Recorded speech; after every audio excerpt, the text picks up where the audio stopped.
साथियों नमस्कार। इस भाग में हम बात करेंगे कुछ महत्वपूर्ण प्रश्नों की। 5 अंक के प्रश्न हैं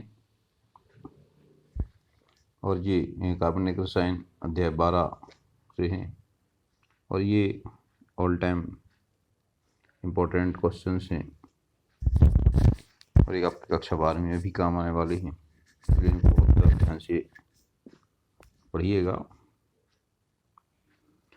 पहला प्रश्न है, प्रेरक प्रभाव किसे कहते हैं, इसके प्रकारों को समझाइए। प्रेरक प्रभाव यानी इंडक्टिव इफेक्ट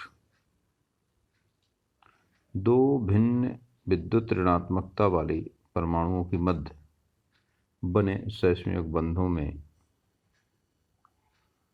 जो साझे के इलेक्ट्रॉन होते हैं वे असमान रूप से सहभाजित होते हैं।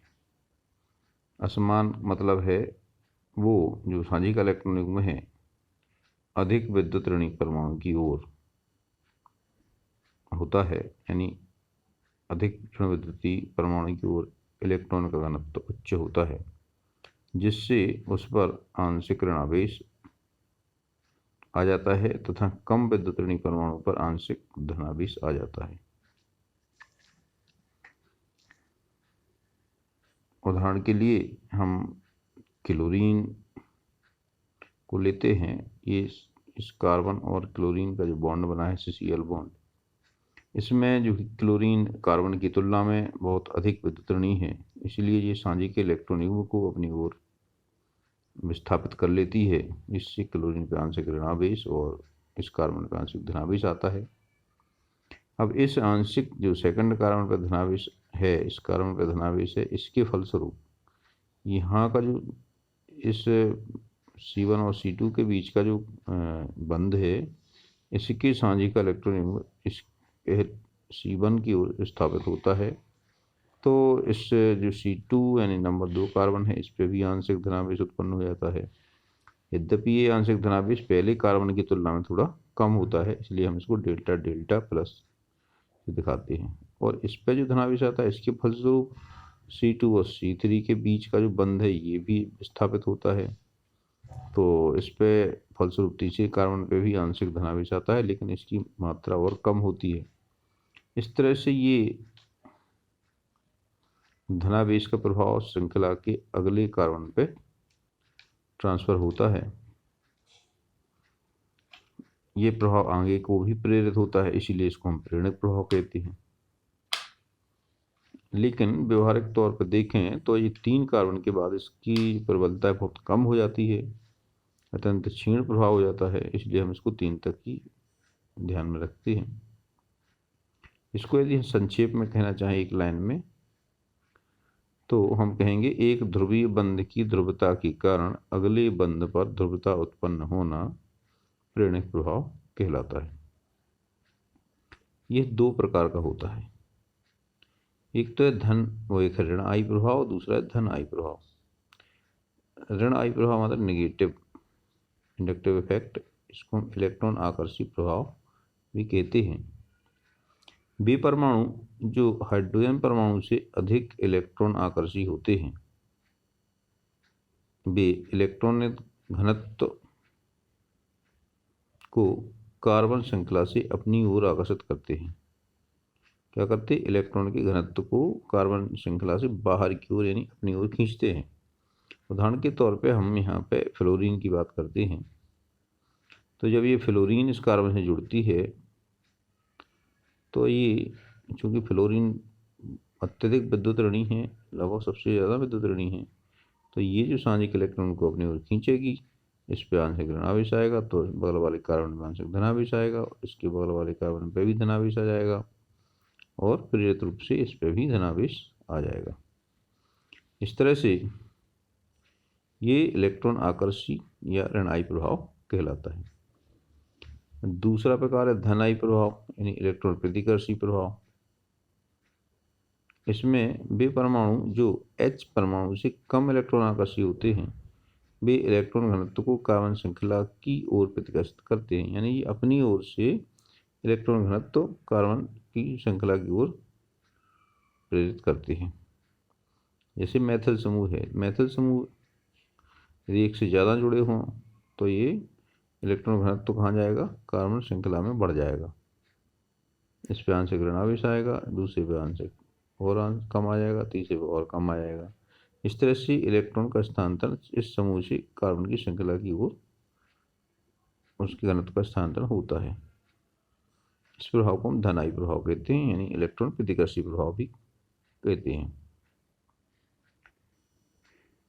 अब अगला प्रश्न है, अनुनाद प्रभाव किसे कहते हैं, इसके प्रकारों को समझाइए।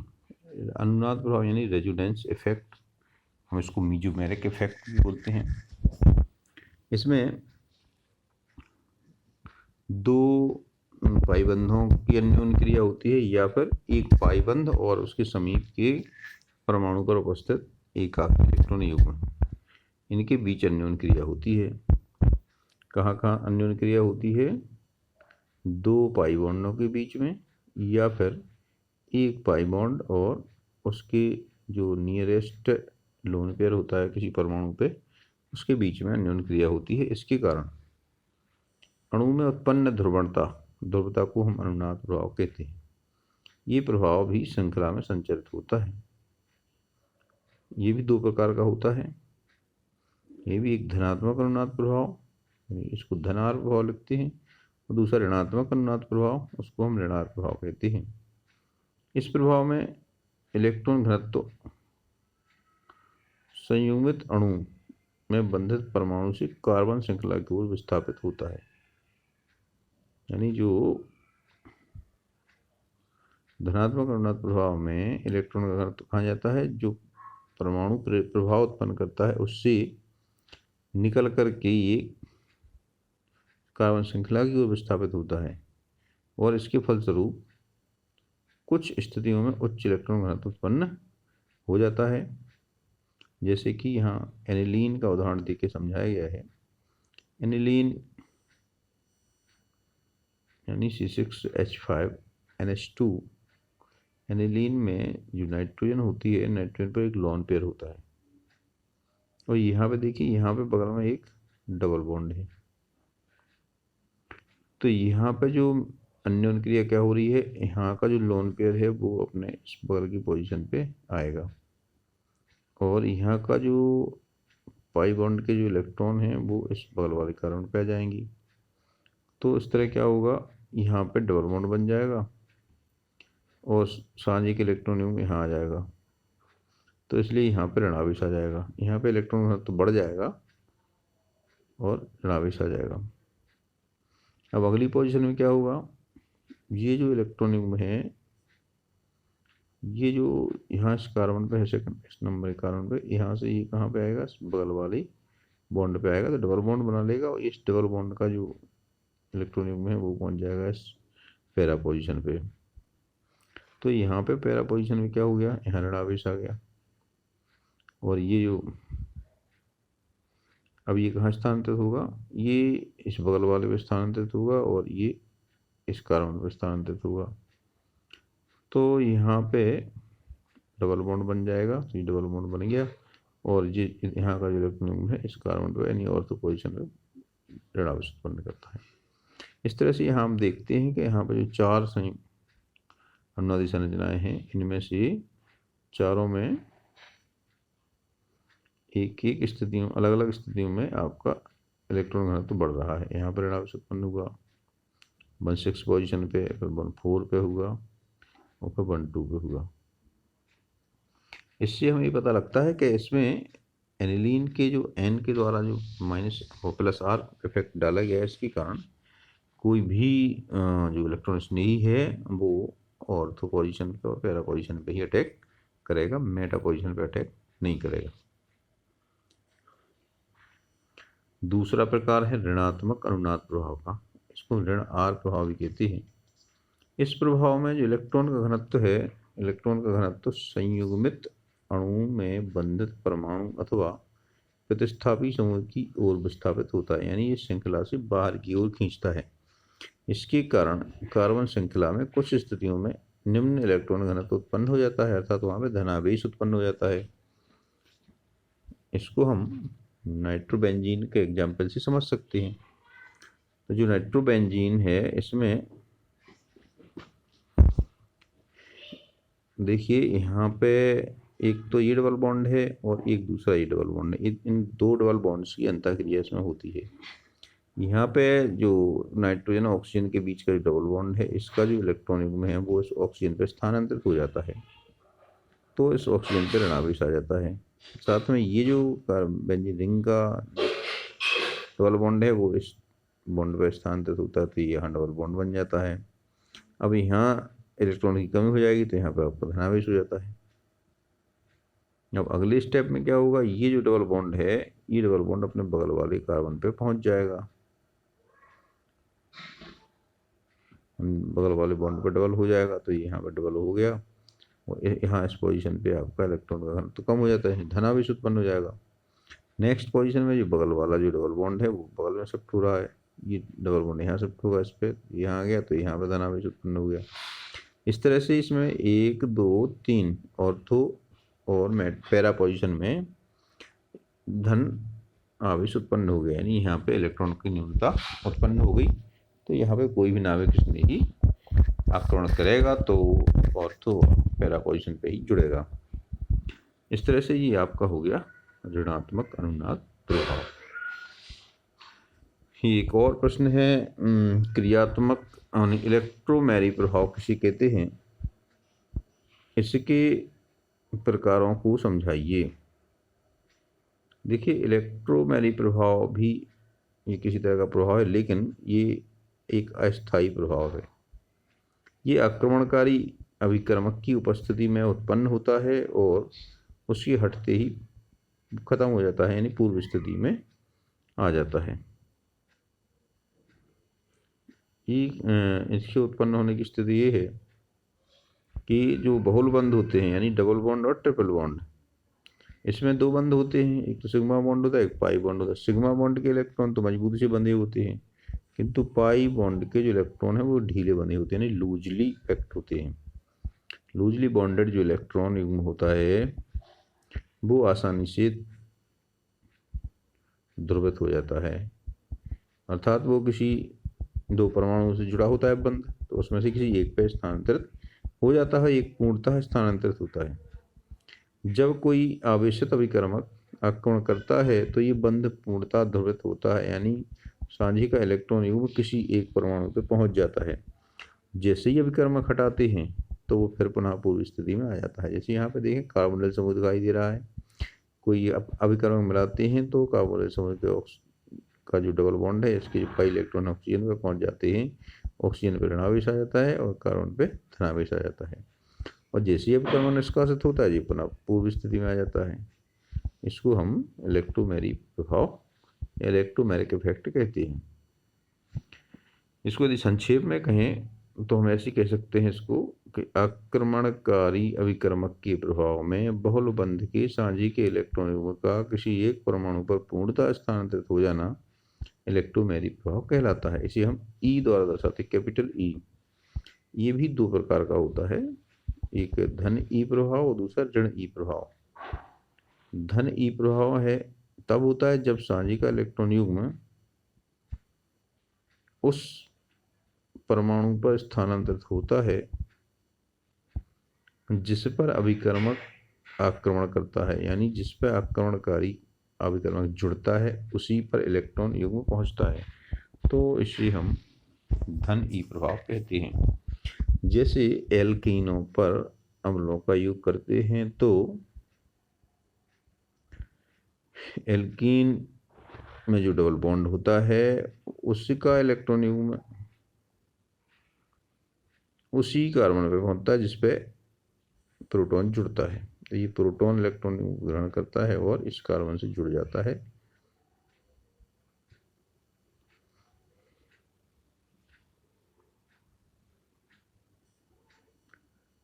और ऋण ई प्रभाव क्या होता, इसमें क्या होता है, जब बहुल बंध के सांझी का इलेक्ट्रॉन युग्म उस परमाणु पर स्थानांतरित होता है जिस पर अभिकर्मक नहीं जुड़ा हो, यानी जिस पर अभिकर्मक जुड़ा हो उससे विपरीत वाले परमाणु पे जुड़ता हो।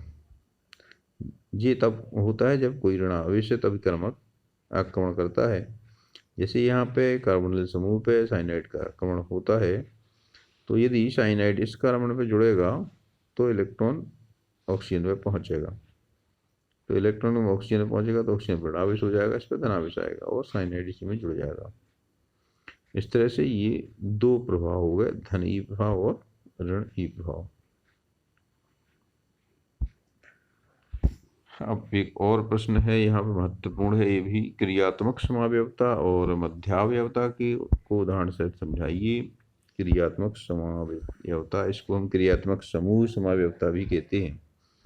जब यौगिकों के अणुसूत्र समान होते हैं किंतु क्रियात्मक समूह भिन्न होते हैं, जिससे उनके गुणों में भिन्नता आ जाती है, इस प्रकार उत्पन्न समावयवता को हम क्रियात्मक समावयवता कहते हैं। जैसे C2H6O एक अणुसूत्र है, तो ये एथिल अल्कोहल का भी अणुसूत्र है C2H5OH का, और ये डाइमेथिल ईथर का भी अणुसूत्र है। इसमें दोनों में अलग अलग क्रियात्मक समूह है। इसमें देखो एथिल अल्कोहल में OH क्रियात्मक समूह है, जबकि ईथर में ईथर बॉन्ड यानी O बॉन्ड यानी ऑक्सो बॉन्ड भी क्रियात्मक समूह है। तो यहाँ पे देखिए अणुसूत्र समान है लेकिन दोनों अलग अलग क्रियात्मक समूह रखते हैं, इसलिए इनके गुण भिन्न होते हैं। इस तरह की समावयवता को हम क्रियात्मक समूह समावयवता या केवल क्रियात्मक समावयवता कहते हैं। दूसरा पूछा गया है मध्यावयवता यानी मेटामेरिज में। तो ये मध्यावयवता उन यौगिकों में उत्पन्न होती है जिनमें एक क्रियात्मक समूह दो एल्किल समूह से जुड़ा हो, और एक क्रियात्मक समूह से जुड़े दो एल्किल समूहों में भिन्नता के कारण ही ये समावयवता उत्पन्न होती है। जैसे ईथर है, ईथर में दो ओ यानी ऑक्साइड जो बंद होता है आपका, माने जो ऑक्सी बंद होता है, उसमें दो एल्केन जुड़े होते हैं, और दोनों एल्केन में यदि कार्बन परमाणु की भिन्नता हो जाए, गिनती बदल जाए, तो उसमें समावयवता उत्पन्न हो जाती है, उनके गुण बदल जाते हैं। जैसे यहाँ देखें डाईएथिल ईथर यानी एथॉक्सी एथेन, और दूसरा है मेथॉक्सी प्रोपेन। कार्बन इसका अणुसूत्र देखें तो C4H10O ही आता है, लेकिन ये इसमें देखिए दोनों मैथिल समूह जुड़े हुए हैं, इसमें एक मैथिल और एक प्रोपिल जुड़ा हुआ है, तो इसमें समूह बदलने से इनके गुण भी बदल जाते हैं, और इस प्रकार जो समावयवता उत्पन्न होती है वो मध्यावयवता या मेटामेरिज में कहलाती है। इसका एक और उदाहरण देखना, कीटोन्स में भी पाई जाती है। कीटोन्स होते हैं, कीटोन में भी दो अलग समूह होते हैं। यहाँ पर जैसे C2H5 यानी डाइएथिल कीटोन है, तो यहाँ पे मैथिल प्रोपिल कीटोन हो गया। आइए अब एक अंतिम प्रश्न है, नाभिक स्नेही और इलेक्ट्रॉन स्नेही अभिकर्मक किसे कहते हैं, उदाहरण सहित समझाइए।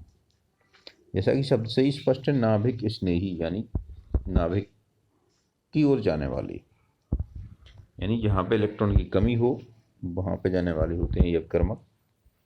ये ऐसे अभिकर्मक होते हैं जिनके पास असहभाजित इलेक्ट्रॉन युग्म होता है, यानी इसके पास लोन पेयर होता है, ये लोन पेयर को डोनेट कर सकते हैं। अर्थात ये इलेक्ट्रॉन धनी स्पीशीज होती हैं जो कार्बोधनायन यानी कार्बोकैटायन पर आक्रमण करते हैं, अनाभिक स्नेही कहलाते हैं। ये ऋणावेशित या उदासीन हो सकते हैं। उदाहरण के तौर पे हम ले सकते हैं जैसे हेलाइड्स हैं, यानी क्लोराइड, ब्रोमाइड, आयोडाइड, या OH माइनस है, या OR माइनस है, या साइनाइड है, या कार्बोकैटायन है, या एसिल समूह है। उदासीन में आप अमोनिया ले सकते हैं, NH3, इसमें देखो लोन पेयर होता है, H2O में लोन पेयर होता है, इसमें ईथर यानी एल्कोहल में भी इनमें ऑक्सीजन पे लोन पेयर होता है। एमीन, सेकेंडरी एमीन में भी देखिए लोन पेयर रहता है, मिथाइल एल्कोहल में भी लोन पेयर रहता है, एमीन में लोन पेयर रहता है। ये जो लोन पेयर दे सकते हैं या ऋणावेशित होते हैं, यही आपके नाभिक स्नेही होते हैं। दूसरा प्रकार है इलेक्ट्रॉन स्नेही अभिकर्मक का। ये एक धनावेशित या उदासीन इलेक्ट्रॉन न्यून यौगिक होते हैं, या इलेक्ट्रॉन न्यून स्पीशीज होते हैं जो इलेक्ट्रॉन यौगिक ग्रहण कर सकते हैं, ये इलेक्ट्रॉन स्नेही कहलाते हैं। इनमें से धनावेशित में आप प्रोटॉन ले सकते हैं, chloronium ion, bromonium ion, nitronium ion, ये सब धनावेशित होते हैं, इसमें इलेक्ट्रॉन की कमी होती है, इसलिए ये इलेक्ट्रॉन स्नेही अभिकर्मक कहलाते हैं। नाइट्रोसोनियम आयन या सल्फोनियम, ये सभी इलेक्ट्रॉन स्नेही रिएजेंट के एग्जाम्पल हैं। और उदासीन में आप ले सकते हो, और एग्जाम्पल यहाँ दिए गए हैं। एक तो आपका हाइड्रोनियम आयन है H3O+, या आपका कार्बोनियम आयन है, ये तो आपके धनावेशित हैं। और उदासीन में आप AlCl3 देख सकते हैं, इलेक्ट्रॉन न्यून है।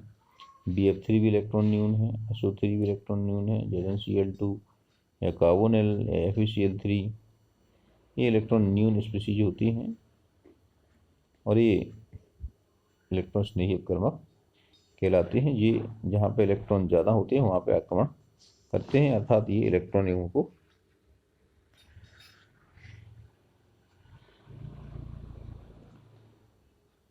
जो इलेक्ट्रॉन धनी होती हैं इलेक्ट्रॉन युग्मों के पास पहुँचती हैं, इलेक्ट्रॉन। तो जो इलेक्ट्रॉन स्नेही होते हैं वो इलेक्ट्रॉन धनी जगह पे आक्रमण करेंगे, और जो नाभिक स्नेही हैं वो इलेक्ट्रॉन की जहाँ पे कमी होगी वहाँ आक्रमण करेंगे। इस तरह से ये आपके विभिन्न प्रकार के अभिकर्मक हो गए। इनको एक बार और आप अच्छे से देख लीजिएगा, काफ़ी महत्वपूर्ण है। ये ऑल टाइम इम्पोर्टेंट क्वेश्चंस हैं, एग्जाम को छोड़कर भी ये महत्वपूर्ण है, इसलिए इनको ध्यान से पढ़ लीजिए।